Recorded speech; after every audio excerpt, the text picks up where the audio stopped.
দীর্ঘ ১৭ বছর পর বিএনপির ভারপ্রাপ্ত চেয়ারম্যান তারেক রহমান দেশে এসেছেন।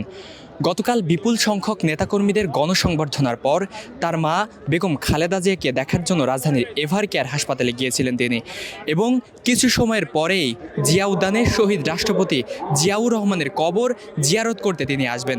আমরা দেখেছি তার আগমনকে কেন্দ্র করে আইনশৃঙ্খলা বাহিনীর তৎপরতা, অতিরিক্ত আইনশৃঙ্খলা বাহিনী মোতায়েন করা হচ্ছে রাজধানীর এই জিয়া উদ্যান এলাকায়, এবং নেতাকর্মীদের আগমন কিন্তু আমরা সকাল থেকে দেখতে পাচ্ছি।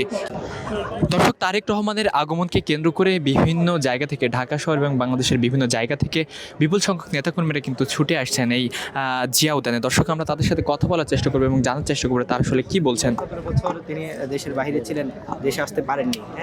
এবার তিনি দেশে এসে তার মাকে দেখেছেন এবং সবাইকে দেখার আগে তিনি দেশবাসীর উদ্দেশ্যে বক্তব্য দিয়েছিলেন।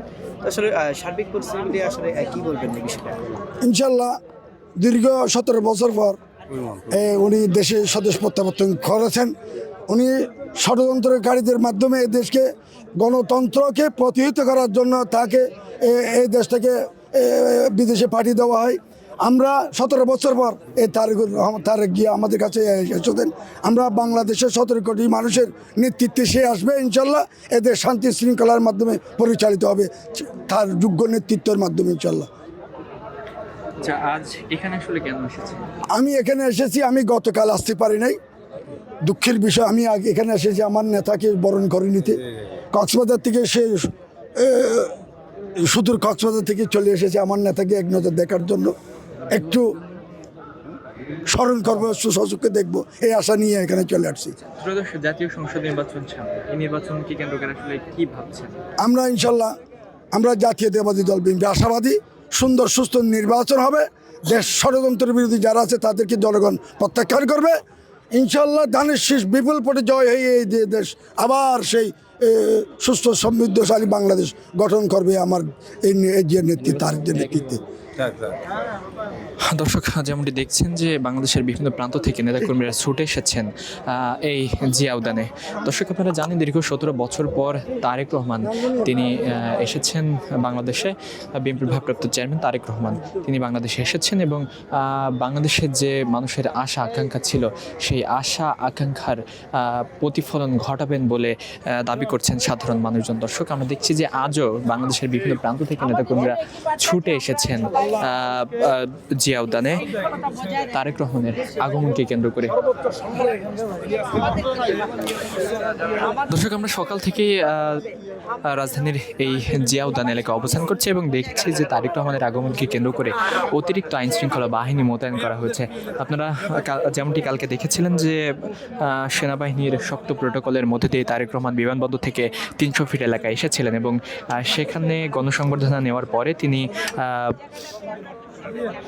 তার মা বেগম খালেদা জিয়াকে দেখার জন্য রাজধানীর এভার কেয়ার হাসপাতালে গিয়েছিলেন এবং সেখান থেকে আবারও প্রোটোকলের মাধ্যমেই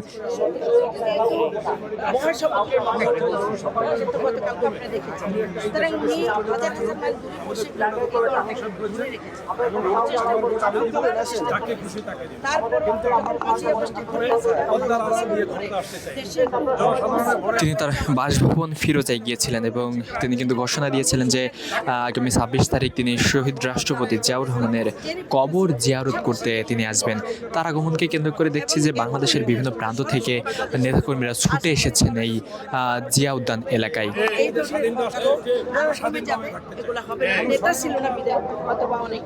অনেক ধরনের আসলে এখানে একটা জিনিস একটু শেখ হাসিনার আমলে যেভাবে আমাদের নেতা কর্মীদেরকে ঘর ছাড়া বাড়ি ছাড়া করেছেন, আপনারা তো জানেন, অবগত আছেন।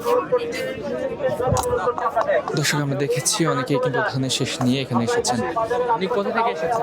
আসছি ব্রাহ্মণবাড়িয়া থেকে এসেছি। আমাদের দলের চেয়ারপারসন, ভারপ্রাপ্ত চেয়ারপারসন তারেক রহমান দেশে আসছেন 25 তারিখ।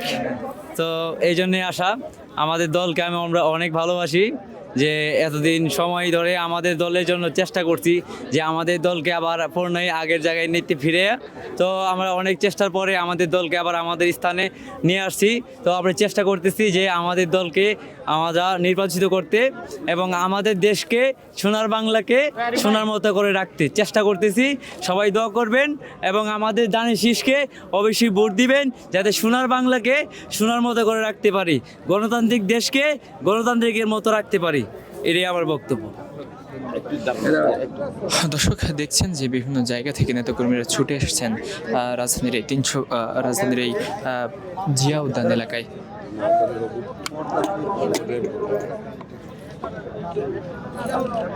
ওকে যাই। জি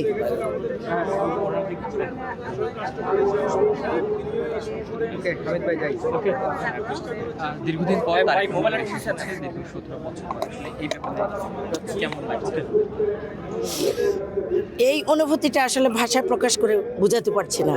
আমাদের কাছে এখন অন্যরকম একটা জগৎ মনে হচ্ছে যে বিগত 17 বছর দেশের বাইরে ছিলেন এবং কি পরিস্থিতিতে ওনাকে দেশের বাইরে যেতে হয়েছে, কীভাবে খুনি হাসিনা ওনাকে দেশ থেকে নির্বাসিত করেছেন সেটা আপনারা সবাই অবগত আছেন। তো ওনাকে আসতে দেয়নি, ওনার পাসপোর্ট বাজেয়াপ্ত করেছিলেন, ওনার পাসপোর্টে ওনার যত ডাটাবেজ ছিল সব কিছু ডিলিট করে দিয়েছিলেন যেন উনি কোনোভাবে দেশে আসতে না পারেন এবং বিভিন্ন ধরনের প্রপাগান্ডা ছাড়িয়েছেন। তাই এখন উনি বাংলার মাটিতে এই বিমানে ওঠার পরেও বলছে এখনও কিছু শত্রু আছে ওনার বাংলাদেশে, যেটা সরাসরি ওনারা কিন্তু এখনও চাচ্ছে, যেটা বট বাহিনী, আমি সরাসরি বললাম, আমি এভাবেই বলি একটু, তো ওনারাই কিন্তু চাচ্ছিলেন, বলতেছেন প্রপাগান্ডা এখনও ছড়াচ্ছেন যে উনি আসছে, ওই ফুটেজ দেখা বলতেছে ওই 200-500 লোক দিয়া ওটা দেখাইয়া ক্ষমতা আসা যাবে না। আসলে আমরা তো এইভাবে ক্ষমতা আসতে চাইনি এবং আমরা আমাদের জাতীয়তাবাদী দল কখনো এই ধরনের ক্ষমতা বিশ্বাস করে না। এই ধরনের ক্ষমতা যদি বিশ্বাস করতো তাহলে খুনি হাসিনা এত বছর মানে ক্ষমতা আঁকড়ায় থাকতে পারতো না। কেন থাকতে পারতো না? খুনি হাসিনা যেভাবে ভোটারদেরকে বাদ দিয়ে সে রাতে ভোট করে তারপর ডামি মামি নির্বাচন করে ক্ষমতা আঁকড়ে ধরে রেখেছেন, কিন্তু আমাদের গণতন্ত্রের জননী দেশনেত্রী বেগম খালেদা জিয়া তিনি কিন্তু এরকম রাজনীতি চায় নাই। তিনি সবসময় চেয়েছেন জনগণই আমাদের সকল ক্ষমতার উৎস, জনগণ যদি আমাদেরকে ভোট দেয় আমরা ক্ষমতায় আসবো, জনগণ ভোট না দিলে আসবে না। সেই জন্যই খুনি হাসিনা এত ভয় পেয়েছেন। কেন? জাতীয়তাবাদী দল তো মহাসমুদ্রের দল, এটাকে দেখলে এটার নাম শুনলেই ওরা আটকে ওঠে, যে কোনো দল, যার জন্য আওয়ামী লীগ এত বছর এত ভয় পাইছে।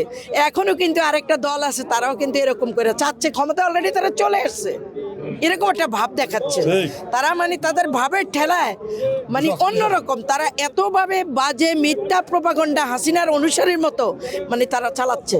যেমন কি বিএনপি মনে হয় এই দেশে কই থেকে উড়ে এসে জুড়ে পড়ছে। আমরা বলবো বিএনপির জন্ম বাংলার মাটিতে, বিএনপি আজীবন, যতদিন ইতিহাস থাকবে, যতদিন পৃথিবী থাকবে, ততদিন বিএনপি থাকবে ইনশাআল্লাহ।